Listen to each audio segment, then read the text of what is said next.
안녕하십니까. 나 혼자 못 살아 알렉스입니다.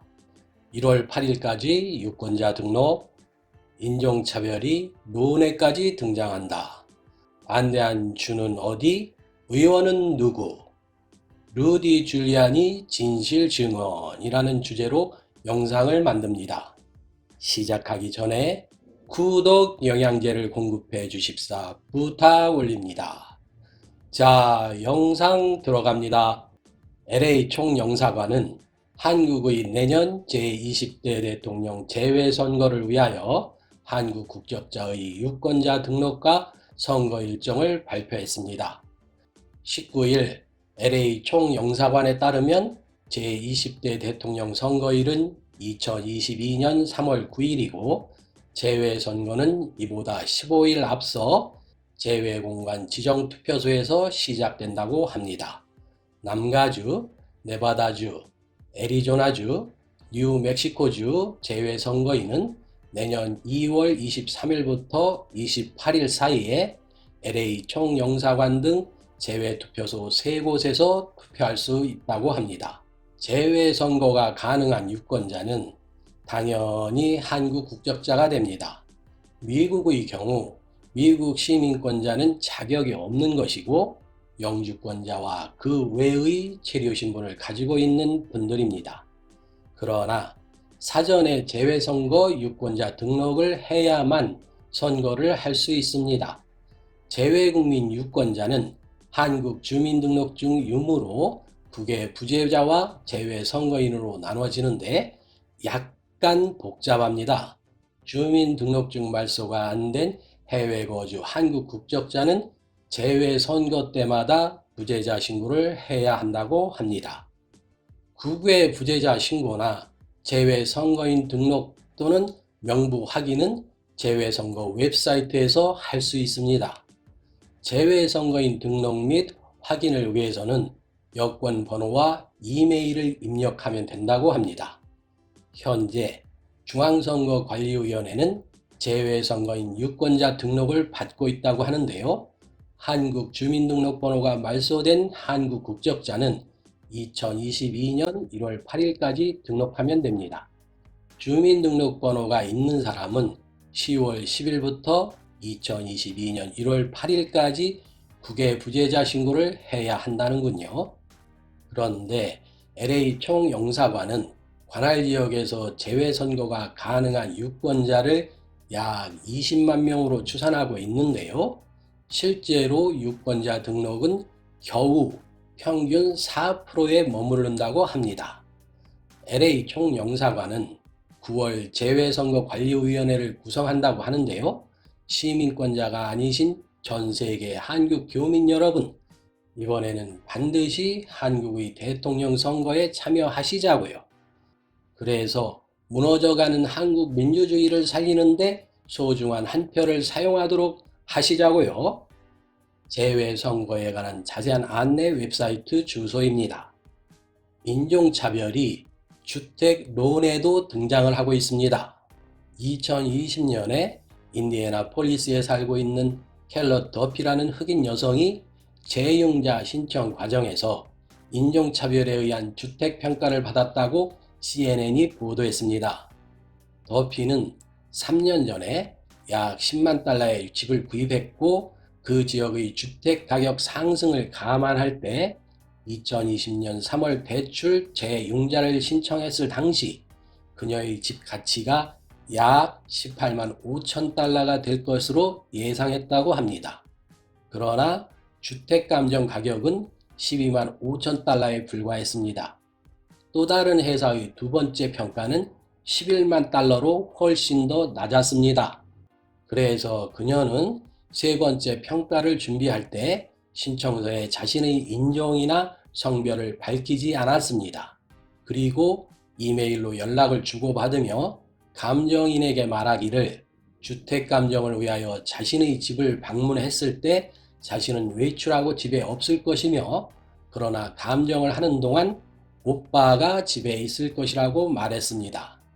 그리고 그녀는 자신과 가족의 사진, 아프리카계 미국인 예술 및 자신의 인종을 식별할 수 있는 일부 책 등 모든 것을 보이지 않는 곳에 감추었습니다. 그런 다음 백인 친구가 친오빠로 위장하여 그녀 대신 감정인을 만났습니다. 그랬더니 놀랍게도 세 번째 주택평가에서 그녀의 집을 25만 9천 달러로 평가했습니다.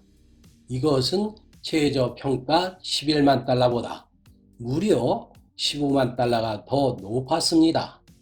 어떻게 이렇게 배 차이가 날 수 있을까요? 말이 안 되는 차이 아니겠습니까?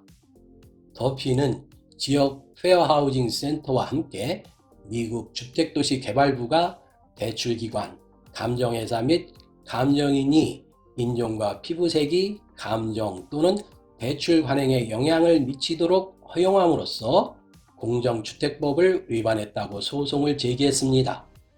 당연히 피고소인들은 주택감정평가에 차별이 없었다고 CNN의 인터뷰에서 부인했습니다. 하지만 더피의 고소로 인해 HUD는 주택평가 과정에서 법적 위반이 있었는지 여부를 확인하기 위해 조사를 하기 시작했습니다. 그러나 이 문제가 한 개인에게 어쩌다 나타난 문제가 아니라는 겁니다. 연구에 따르면 주로 흑인 지역의 주택은 주택 유형과 지역의 소득이 동일하더라도 백인 지역의 주택보다 가치가 낮다고 합니다. 블루킹스 인스티튜트의 최근 연구에 따르면 인구의 50%가 흑인인 동네에서는 흑인 거주자가 없는 지역의 주택가격의 무려 절반에 해당하는 주택가격이 책정된다고 합니다. 또 미국의 대다수 흑인 지역의 주택은 약 10년 동안 평균 4만 6천 달러 이상 저평가되었다고 보고하고 있습니다. 그것도 최근 약 10년 동안 거래된 7,300만 주택 이상의 단독주택의 거래에서 흑인과 백인 지역의 주택 사이에 큰 격차를 발견하게 되었다고 합니다. 최근에 젊은이들 사이에서는 유색인종과 백인의 연인이나 부부 커플이 많아지고 있는데요. 그리고 한국에서도 최근에 다양한 나라 사람들과 결혼이 이루어지고 있습니다. 하지만 언제나 되어야 인종차별이 없어질지 모르겠습니다. 그러고 보니 통일교 문선명 씨가 생각납니다. 요즘은 예전에 비하여 언론에 비춰지지 않아서 많이 잊어가고 있습니다만 통일교 교인은 인종에 관계없이 국제결혼을 하는 것으로 유명하죠. 그리고 그분이 주창했던 것이 전 세계 인종의 단일 인종화였습니다. 오늘날과 같은 인종차별이 큰 사회 문제가 될 것이라는 것을 예측했던 것은 아니었을까요? 인종범죄처벌법안 공화당 의원 63명 반대. 그들은 누구인가? 연방하원에서 코로나 바이러스 전염병으로 인한 반아시안 증오범죄를 강력하게 처벌하기 위한 법안이 통과되어 상원으로 넘어갔습니다. 그러나 하원 공화당 의원 63명은 이 법안에 반대 투표를 했습니다. 이 법안에 반대한 각 주의 연방하원 공화당 의원은 다음과 같습니다. 텍사스주에서 9명, 엘라바마주에서 5명, 조지아주에서 5명, 노스캐롤라이나에서 5명, 플로리다에서 5명, 사우스캐롤라이나에서 4명, 테네시주에서 4명, 미시시피에서 3명, 애리조나에서 2명, 캘리포니아에서 2명, 루지애나에서 2명, 오클라호마에서 2명, 오하이오주에서 2명, 이 밖에도 콜로라도, 버지니아, 인디애나, 메릴랜드, 뉴멕시코, 캔자스, 켄터키, 일리노이, 웨스트 버지니아, 펜실베니아, 몬태나, 위스콘신주에서 각각 1명씩 반대를 했습니다. 텍사스, 엘라바마, 조지아, 플로리다주 등은 먹고 살기 바쁜 서민층이나 저소득층, 그리고 노약자들이 투표 참여를 힘들게 하는 법을 통과시키기도 했습니다. 우편투표의 유효기간 제한, 투표용지 봉투의 드롭박스 설치 장소 제한, 신분증 제시 등 먹고 살기 바쁜 서민층이나 저소득층 그리고 노약자의 투표를 어렵게 법을 제정했습니다. 그러나 선거는 1년 5개월 후 2020년과 3년 후인 2024년에 있습니다. 과연 서민층과 저소득층의 인구가 일자리를 찾아 이주하면서 이들 주의 인구 비율을 어떻게 변화시킬 것인지 그에 따라 투표 결과도 달라질 것입니다. 바이든 정책의 효과로 공화당과 트럼프를 지지했던 표가 10%만 민주당으로 돌아선다면 오히려 민주당이 장기 집권으로 들어가는 계기가 될 것입니다. 친트럼프 극단주의 그룹에 의해 조직되었다고 밝혔다. 루디 줄리아니가 누구인지는 잘 아시죠? 2020년 대선이 부정선거라는 트럼프의 주장을 가장 적극적으로 대변한 사람입니다. 그의 아들 앤드루 줄리아니와 변호사 시드니 파웰도 마찬가지였죠. 트럼프의 개인 변호사인 줄리아니는 2020년 대선 결과를 뒤집으려는 트럼프 진영의 핵심 인물이었던 것입니다. 그는 1월 6일 트럼프 워싱턴 DC 친선 집회에서 앞으로 10일 동안 우리는 삐뚤어진 기계, 사기성 투표용지를 보게 됩니다.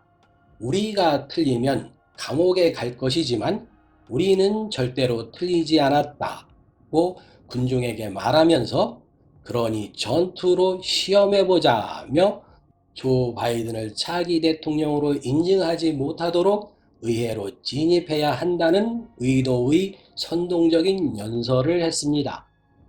에릭 스왈 민주당 의원은 이런 루디 줄리아니와 그의 아들 그리고 트럼프 전 대통령 및 기타 몇 명인가를 2020년 1월 6일 미국 국회의사당 폭력 난입을 선동했다면서 그 책임을 묻는 소송을 제기했습니다. 이에 대한 응답에서 매우 중요한 줄리아니 측의 진술이 나왔는데요. 루디 줄리아니의 변호사들은 그가 2020년 선거 결과에 대해 반란을 옹호하지 않았다고 주장하고 있습니다. 그러면서 더욱 결정적인 중요한 말을 했습니다. 루디 줄리아니는 법정에서 반란의 핵심은 자신과 아무런 관련이 없는 친트럼프 극단주의 그룹에 의해 조직되었다고 밝혔습니다. 이 변론에서 그들이 사용한 단어와 문장에 매우 중요한 부분이 있습니다. 바로 반란이라는 단어와 반란의 핵심은 자신과 아무런 관련이 없는 친트럼프 극단주의 그룹에 의해 조직되었다고 한 부분입니다. 트럼프의 부정선거 주장을 강력하게 대변했던 루디 줄리아니 측에서 1월 6일 의회 난입 사건은 반란이라고 규정했고 그 핵심은 친트럼프 극단주의 그룹 조직이라고 표현했습니다. 그러니 이제 답은 명확해진 거 아니겠습니까? 그동안 1월 6일의 의사당 난입이 민주당 지지자들에 의하여 조작된 것이라고 트럼프 지지자 측에서 주장한 것이야말로 조작과 거짓이라고 자인한 겁니다. 그리고 이것을 사실이라고 확인이라도 해주듯 1월 6일 의사당 난입 사건에 대하여 초당적인 조사위원회를 만들었는데 이것을 반대하는 의원이 있는 것 아니겠습니까? 초당적 위원회가 하원에서 만들어졌다는 것은 상당수의 공화당 의원들이 이에 동참한다는 것이죠.